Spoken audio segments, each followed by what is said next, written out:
Okay, cool. All right, here we go. So I'm gonna go ahead and talk about my experience at New York Bully Crew.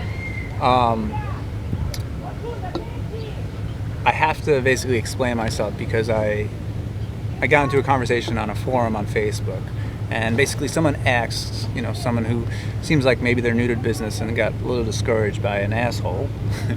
And she went on the forum to ask for advice and guidance. And so I use New York Bully Crew as an example because we share our experiences and we try and help other people.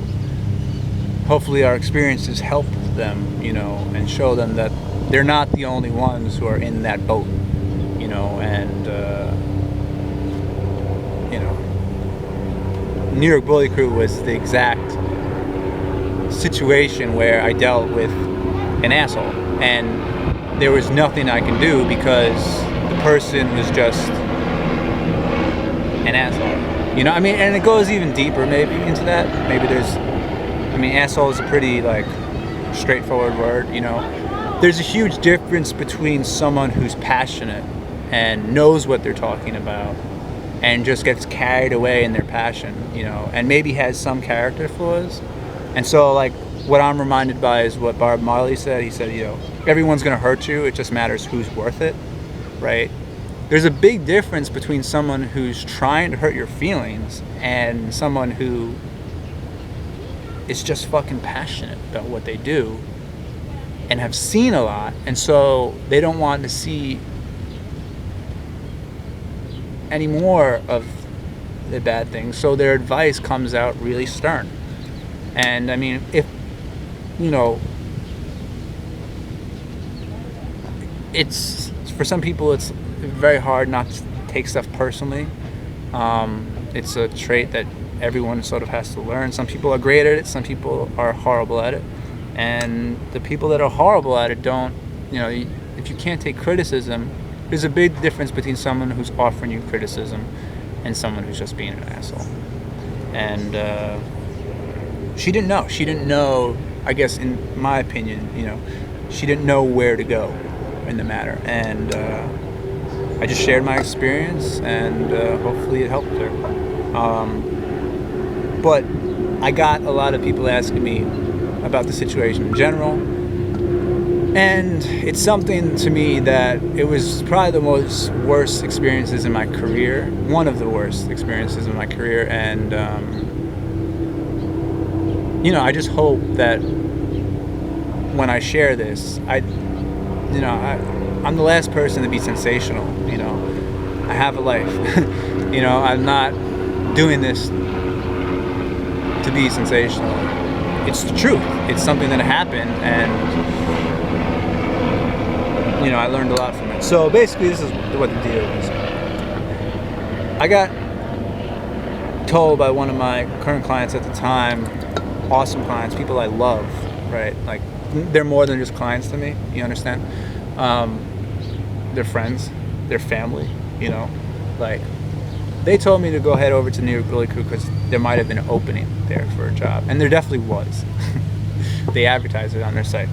So I went there, ready to go, show up and put my head down, shut my mouth, and get to work.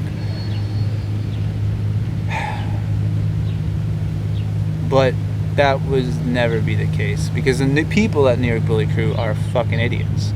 And it's, you can only tolerate so much stupidity before you just realize that nothing can get done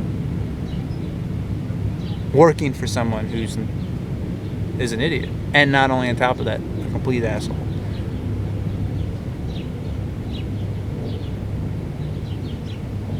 The first day I show up, very nice girl.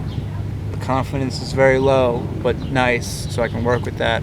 I give in my papers, it's preliminary work, my ID and all that. The second time I show up, I deal with this bird named Justin.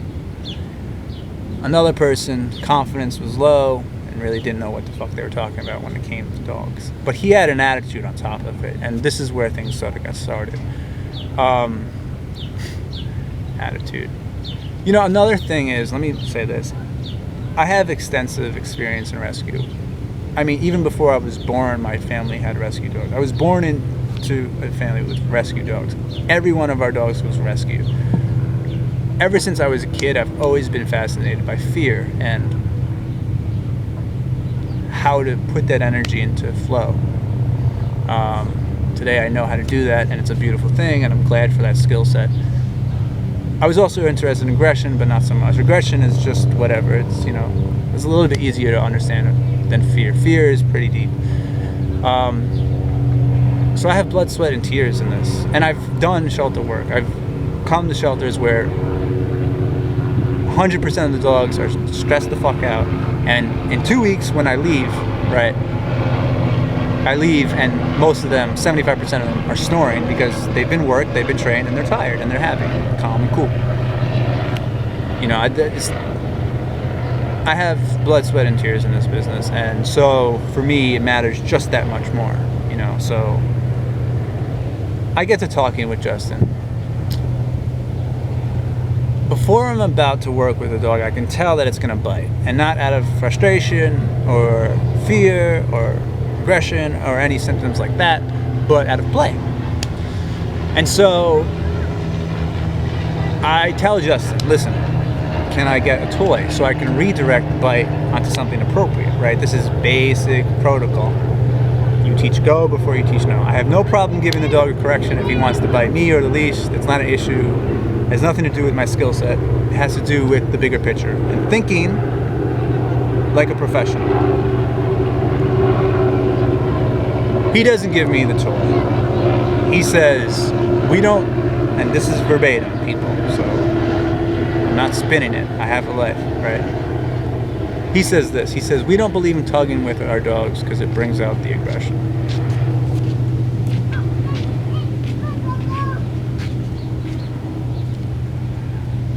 I didn't know what to do. I think I just kept my mouth shut and went on. Of course, when I get out there with the dog, what does he do? He bites. Again, it's no problem. I don't care. I'm a dog trainer. It's fine. I like to get bit. He didn't even bite me, but he bit the leash, right?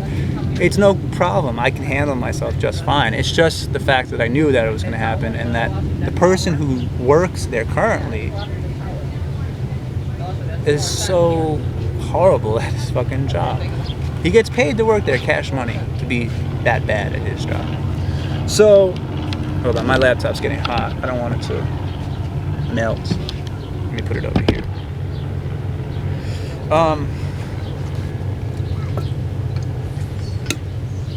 So we get to talking, right? And I'm cool at this point. I know how to handle myself even in front of this bird-ass fish named Justin. But what eventually ends it is that, you know, he says, why are you here? What? And that was with the attitude too. I said, well, I'm a trainer and I want to help you guys.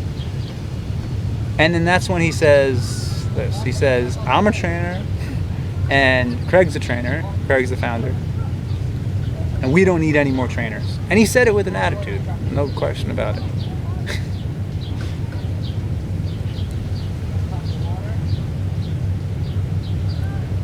They had 30 or 40 dogs there, and you have 2 trainers, and you can't handle this by yourself? Why am I walking into a facility where all the dogs are jumping up and down, stressed the fuck out, and you want to call yourself a trainer, and you want to call your boss a trainer? It's just bullshit. It's just complete fucking bullshit. You want to give yourself the title of a trainer? Fine.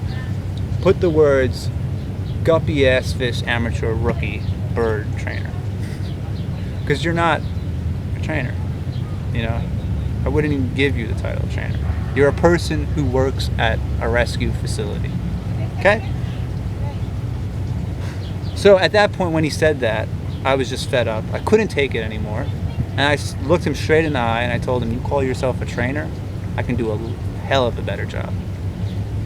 And I walked out because there's no sense in talking to this guy, right? There's nothing going on up here. I mean, it's not even that there's nothing going on up here. The wrong thing is going on up here. Like, there's no sense in talking to this guy. And I was fed up at that point. I was just so disgusted at the level of professionalism. So I just leave. And I leave with the expectation of calling the founder. hoping that the founder would say, oh, we heard about what happened, like, this guy doesn't know anything about dogs, he just helps us do this and this and this.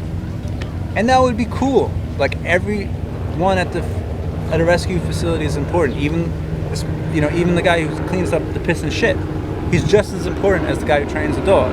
That may be up for debate. But you understand, I'm not there to compete. I mean, if you want to compete, I'm fine with that. But don't make it about that when you can't. There's a big difference between walking the walk and talking the talk. And the proof is in the pudding. If what you said was true, then the percentage of the dogs that were at the facility wouldn't have been as high that they're stressed out. It's just that fucking simple. And so it gets even better. I call the founder, right? Craig. Of course, it takes me forever to reach him. And he gives me this bullshit excuse that he's busy. The reason it's bullshit is because there was another time that I visited the place and I show up and he's sparring MMA with some other dude. Like, literally, I show up, I walk in to the facility, and as soon as you enter the facility, right, there's an MMA ring right there. Now, at first it was crazy because I used to box, right? And so I'm sort of like, ooh, man, I want to hit something, right? Like, I used to do it, and it was definitely enjoyable at the time, right? But I'm showing up there to work, And then you want to tell me you're busy? What the fuck are you busy doing? My father would smack me across the face if I ever told him I was busy. Not smack me across the face, but put me in my place, at least. Because it's just how your priorities, like, what are your priorities? I think you understand what I'm getting at. Especially when none of your dogs are ready to be adopted. Like, up to par in any respectable way. So, that's, he says he's busy and whatever. And, of course, when I call him, he doesn't say, hello, how are you? He's screaming at me, as if, like, I raped his mom and killed his father. As if I did something to him. But I don't know him from anywhere, and nothing really happened. I did give Justin an attitude. Justin's not smart enough to know why I gave him an attitude. Like, he doesn't realize that he's totally outskilled, right? He doesn't understand that. He's just too dumb, right? He's more of that person is way too emotional to understand what's actually going on. So he probably just said I was an asshole, right? But didn't understand the bigger picture, right?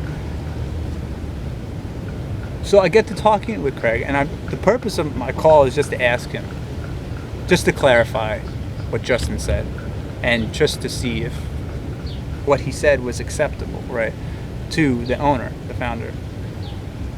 And then everything becomes a lot easier to understand. So I ask him, I say, listen,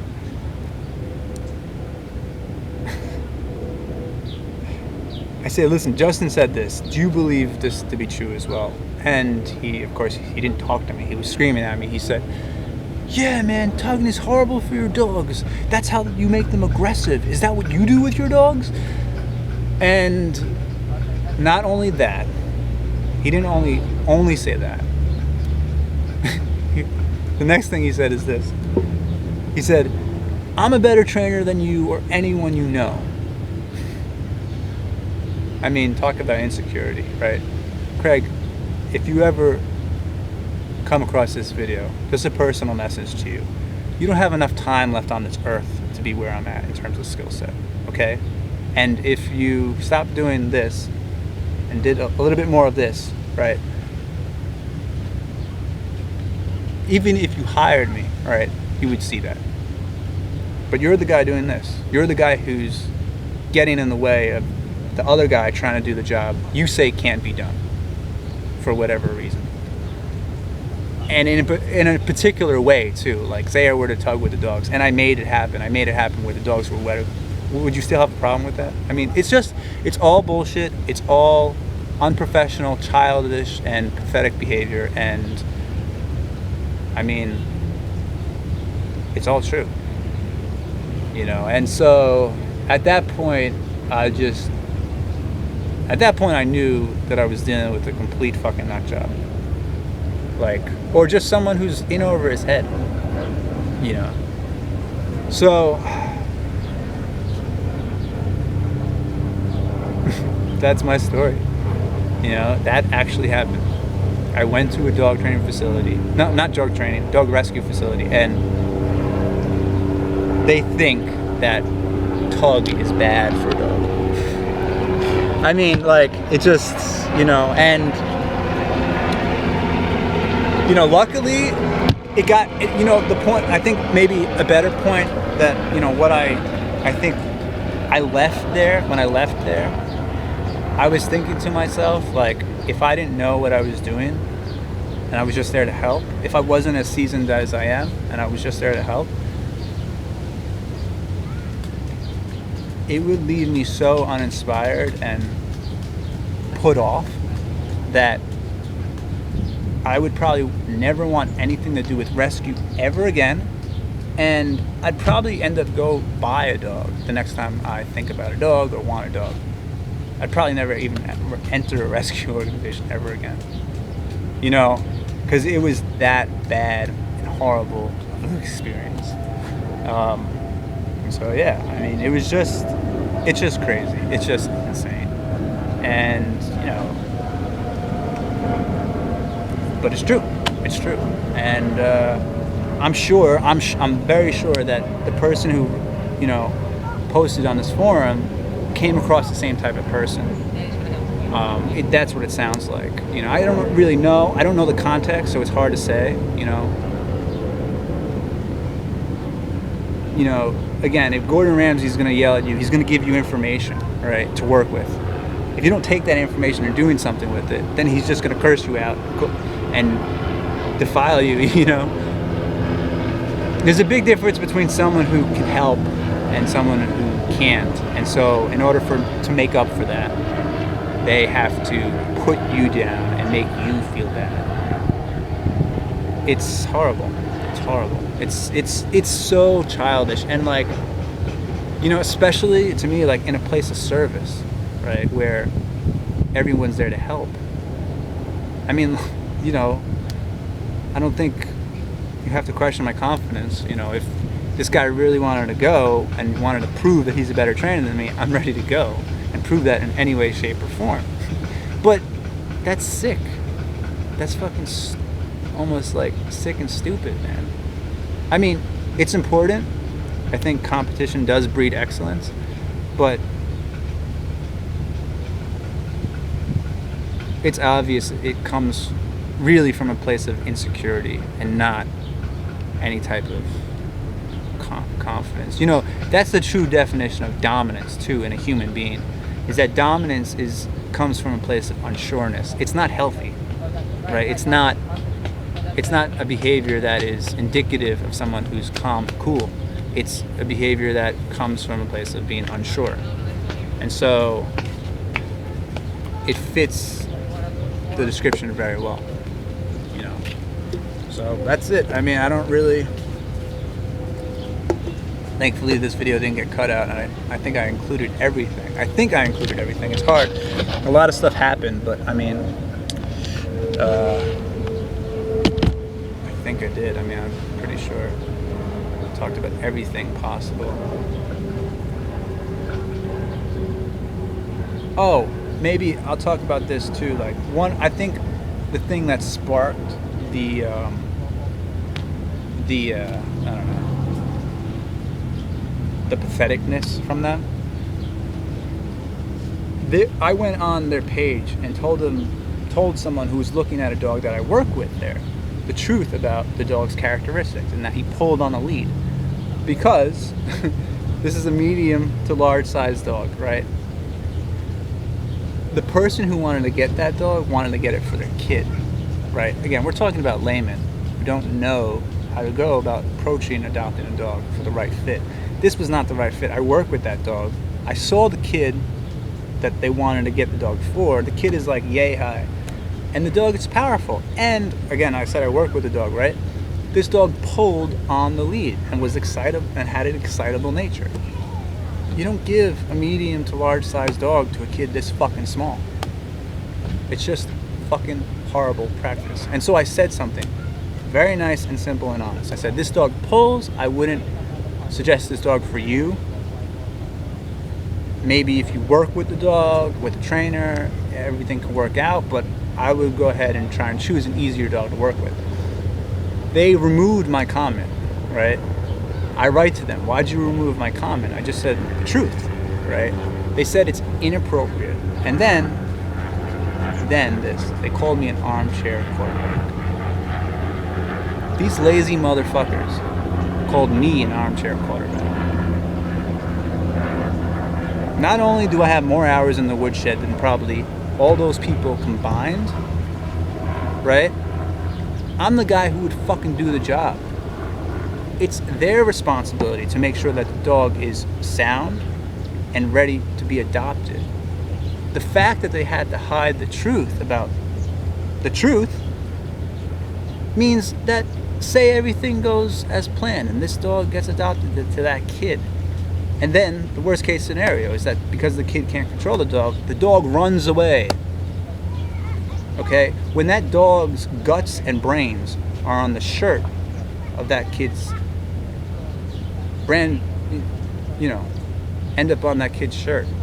When that kid sees his dog get murdered by a car, or if the dog just gets lost, it's irresponsible. It's just a plethora of irresponsibility, and it's just totally unprofessional, And all I said was the truth. I didn't spin it. I didn't twist it in any way, right? And they want to call me an armchair quarterback. It's incredibly insulting. It's incredibly insulting. It's, there's a quote, you don't get in the way of the guy. You don't get in the way of the guy who said the job can be done, right? And they worked there, and all those people, and of course the email that they sent, it didn't have a name attached to it. So, that person is obviously not coming from that place of pride where they can say that. Armchair quarterback. You fucking birds. You amateur fish guppy ass birds. You call me an armchair quarterback? And yet you don't want to put in the work to do the job correctly.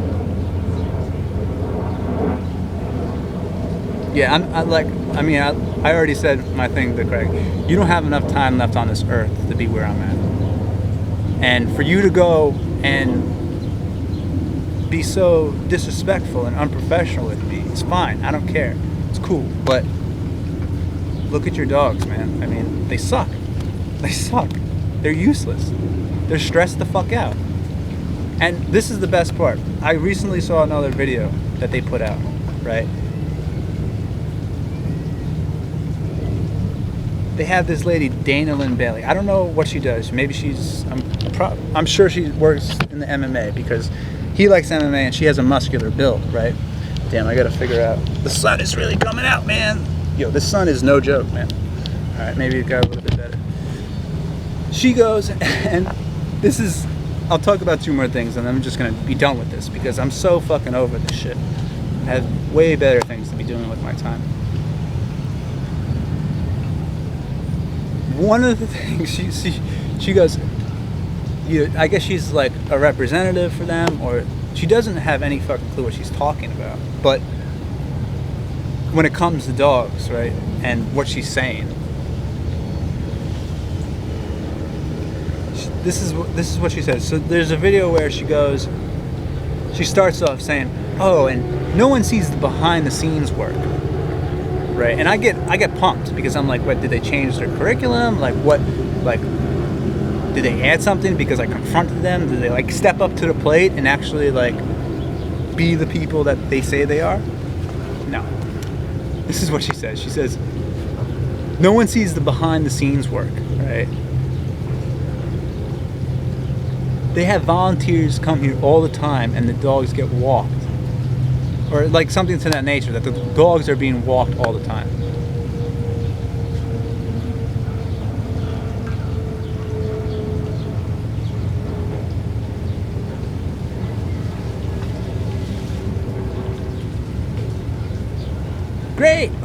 wow, that's awesome, man. That's so, oh, you guys are great. You guys are wonderful. What the fuck? What the fuck? We're talking about bullied breeds, barrel-chested dogs, working class dogs, serious dogs. Not only that, stressed the fuck out because they're rescues, probably not socialized. And you think a walk is gonna help? They need to be worked. They need to bite. They need to be trained. And the fact that you don't know this, I mean, you know, she's just whatever, a nice person instead of clueless, right? That's fine.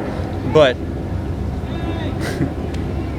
guys, I mean, that's all I have. Oh, and the one other thing, there's a video of I guess they have videos of some of the dogs, right? And then damn, the sun is crazy. Let's see if we can do this, maybe. They have another video where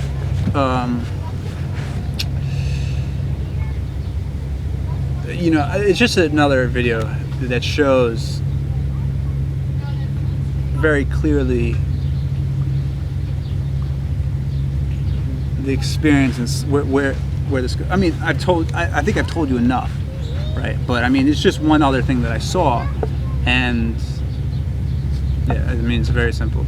So they have a video of one of these dogs that they rescue, and it's obvious they've just met the dog, right?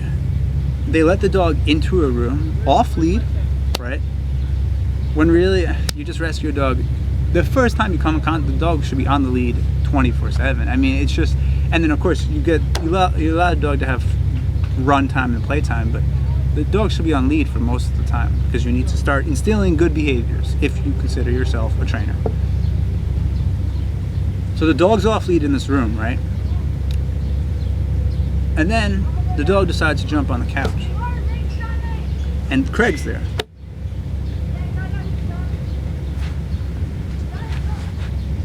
He doesn't do anything. And in fact, I think he pets the dog when the dog jumps up on the couch.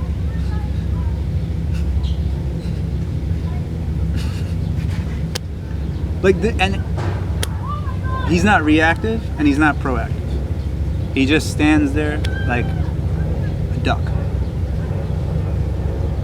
People, any trainer worth their salt would have corrected the dog and kicked him off the couch or the piece of furniture, whatever it was. It might have not been a couch, but it's similar. It's a piece of furniture. You don't allow the dog on furniture. And I mean, I can allow within the first 48 hours of meeting this dog, to allow it on furniture, again, don't have enough time left on this planet to be where I'm at. Because if your instincts are that poor, if you're just, then, I mean, God, man, like, you need to spend some time in the woodshed, because it's just pathetic. It's just pathetic. So, yeah, I mean,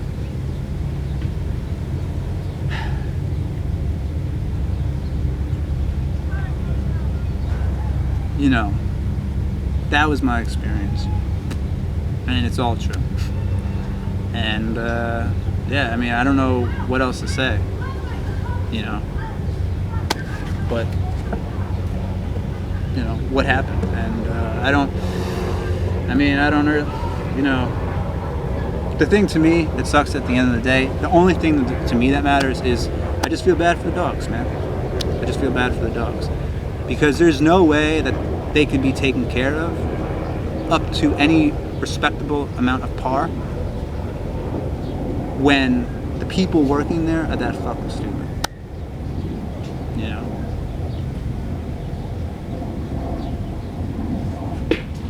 Again, it's like walking into a hospital and hearing the nurse say, no fresh water for the patients and don't give them their medicine. You know, it's like blasphemy. It's total fucking blasphemy. It doesn't make any sense. And, but it's the way it is. That's the way it is. So, you know, there are people in rescue who do their job good. There are people in rescue who really step up to the plate.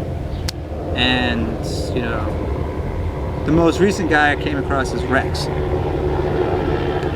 Canine Rex, or Rex, I think his name is Rex Hughes. His work is great, and you know, I do have plans on working with him, but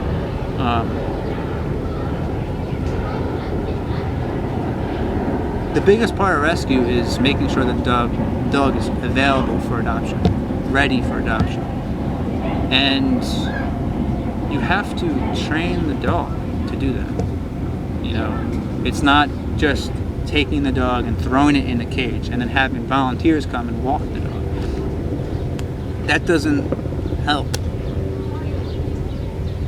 And yeah, I mean, I don't know. It's, to me, you could see my face. I'm at a loss for words. I don't know what to say. But it's the way it is, and just unfortunate, you know. So.